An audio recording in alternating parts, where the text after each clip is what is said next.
The political panel all-stars up shortly, whānau, but first, this week's one-on-one in 10 with co-leader of the Greens, Chlöe Swarbrick.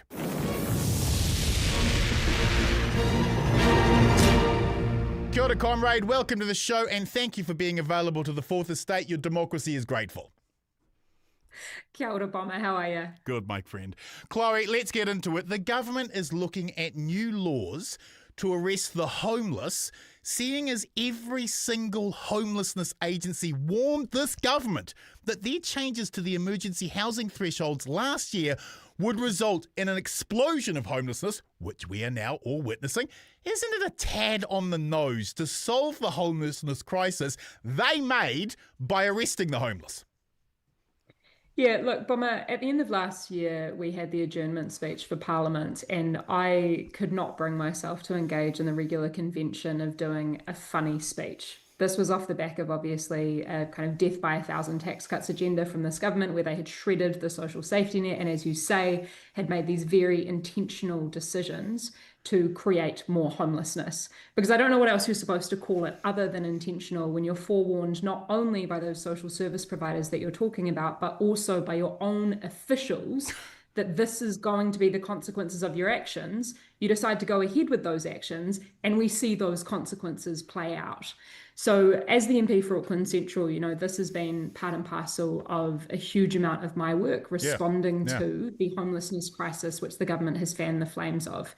Now, as you've just spoken about, we saw last week, but actually the week before that, we started getting wind from social service providers that this idea was being socialised by a group of ministers led by Auckland Minister Simeon Brown. Off the back of that, we did a huge amount of digging and found that, as we now know in the public arena, this is indeed the case.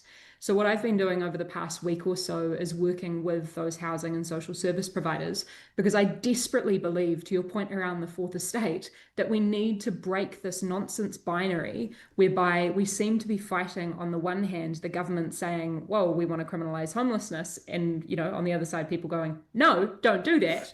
We instead need to be putting forward the clear solutions, which of course look like investing in public housing and housing first, and in the wraparound support services necessary to keep people in homes. Because as I think you've just kind of articulated abundantly clearly in your introductory remarks there, Bomber, the solution to homelessness is homes.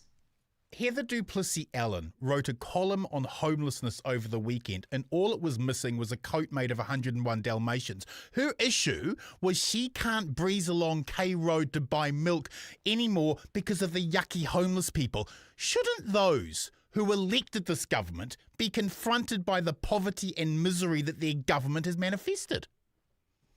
I think that this is where we end up in the really torrid and awful circumstances that we're in at the moment, right?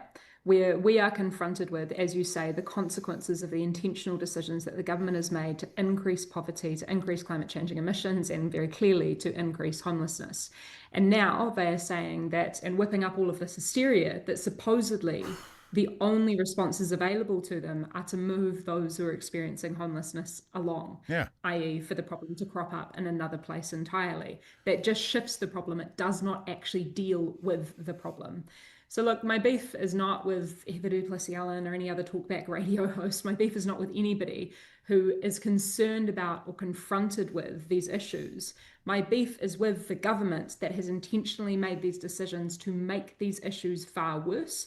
And I would say that anybody who is confronted by these issues should be engaged in helping to meaningfully try and resolve them, because we live in a society and it requires all of us to engage in our politics and in our democracy to get these solutions, because clearly if we leave politics to the politicians, we'll get what we've always got, and things are circling the drain. Preach. The economy is melting down and the government wants to sell assets. Isn't this an admission that their economic austerity of underfunding services while borrowing for tax cuts, landlord loopholes, tobacco subsidies, gas and oil subsidies, and Michelin star programs an utter failure? Apparently, allowing overseas millionaires to buy $5 million mansions won't save the New Zealand economy after all. I mean, it would be an admission if they were able to follow the logical track of the consequences of their own decisions. And again, as we know, many economists forewarned that if you are to whittle away investment in our public services and the innovation, the research and the talent that is necessary to actually grow the economy, well, you're not going to end up with that growth that you say that you care about so much. I would just hark here back to, I believe it was October 2024, so last year, more than a year ago.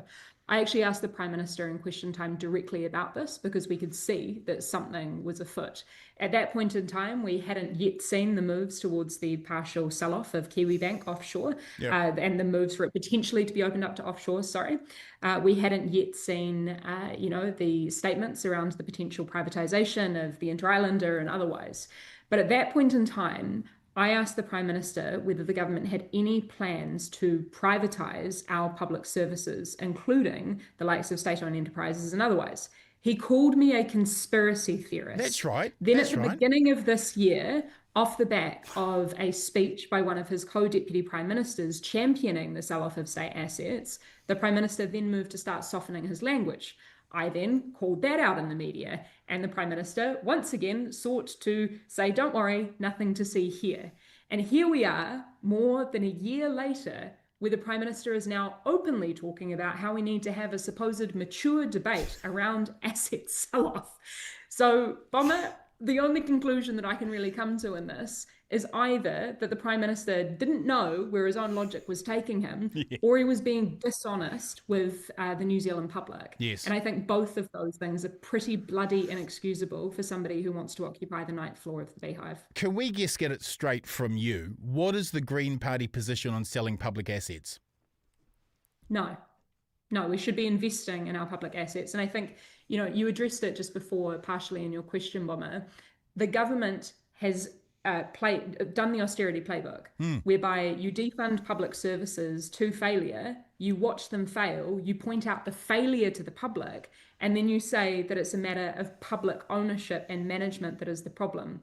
So then we have to sell it off, which then obviously, as we well know, results in those base services still having to be delivered, but all New Zealanders paying for the additional cost on top that is the profit margin for that private provision, which increases the cost of living for New Zealanders. So again, the Green Party very strongly believes in public ownership of our public assets. Yes. And we actually believe in a public service that is capable of and resourced to deliver the services that New Zealanders expect and deserve. Amen. Comrade, COP30 is currently on in Brazil, and I seem to get more cynical about how greenwashed it gets every year. Yeah, last year's COP29 in Azerbaijan was a petro-state farce. Has our global response to climate change been hijacked by the polluters? So there's a number of different ways to go about trying to unpack this. The first thing that needs to be said is that climate change is here. Climate change is real. Climate change is occurring right now. As the Honourable James Shaw said, we're no longer living in a situation whereby we're talking about climate change as something that will impact future generations. We are living in the age of consequences. Yeah. I recall back when the Auckland anniversary floods hit, 2, 3 or so years ago now. And I, after having spent years and years and years trying to rationalize and have these supposedly informed political debates around climate change, the need for us to all act, we were all of a sudden helping people rip up their carpets and their curtains and their livelihoods and grappling with the real world reality of the climate crisis. Yeah. And it blows my mind how within the space of only a few months, that seemed to have left the public consciousness. So I guess regardless of all of the lobbying and all of the protection of interests that you've been alluding to, the reality is that we have to deal with the climate crisis much like we have to deal with the reality of the existence of gravity. Yes. What that brings us down to is the things that we actually have control over. Yes. And this is where it needs to be made crystal clear that under the Paris Agreement, out to 2030 in our nationally determined contributions, we as a country are liable potentially to pay other countries to reduce their emission to the tune of billions and billions of dollars if our government refuses to do that work here at home. Yeah. And so far in this term of government, we have seen the shredding of climate policies, which has taken us so far backwards that it's kind of impossible to compute. So that's actually where I get some sense of hope from talking to recently elected local government representatives all across the country who have made it crystal clear to me that regardless of whatever the government's doing, they're getting on with the work, because good climate action also looks like reducing the cost of living and improving people's quality of life at a local level. There seems to be a terrible disconnect between this government's methane targets and removing Climate Commission oversight with the extreme weather events hitting New Zealand. Is this a climate denial government? How do you fight back on that? Two different questions. Is this a climate denying government? Well, yes. I mean, any form of climate delay at this point is a form of climate denial. When it comes to, how we fight that, I think we have to grapple with the reality that it is really hard to get people to care about the end of the world, that is the existential crisis of climate change, if they can't put food on the table for the end of the week. Totally. And this is why I, as Green Party co-leader, have been abundantly clear about the need for us to connect just transition policy, that is anything that moves us towards a climate and sustainable and resilient economy, with ensuring that people have good jobs, roofs over their head, and decent income. Right. So this is where, again, our whole of economy approach has to take into account the well-being of both people and the planet. We have all been bewildered by the self-mutilation inside Te Pāti Māori, especially those of us who tried to do the MMP math to get us to 51%. Two questions. First, can the Greens work with whatever Māori Party limps out of this self-sabotage? And two, could the Greens realistically prop up a Labour New Zealand First government if Te Pāti Māori falters and loses its electoral advantage?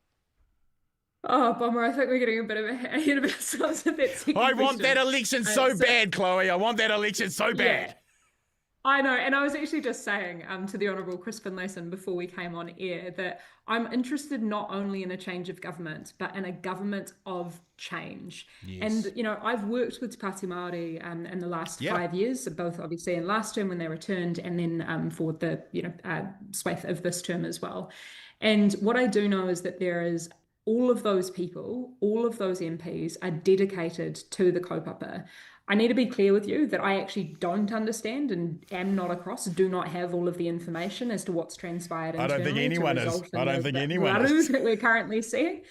But I really, really, really hope that they sort it out, because we need them to. And that is the clarion call, that is the call that we have heard from across the country. Finally, as to the second part of your question around, New Zealand First and their role. Yes. Look, I strongly believe and always have believed that the power in this country belongs to the people of this country. Yes. So that is why I am in the Green Party, because I don't believe in the lockstep kind of duopoly that has been the two legacy parties of Labour and National dominating our political landscape in such a way that so clearly has not delivered for New Zealanders, let alone for the last 40 years. So, I just make the point that if New Zealanders want a lower cost of living, if they want an increased quality of life and lower climate changing emissions, then they know where to cast their vote, and it's with the Greens.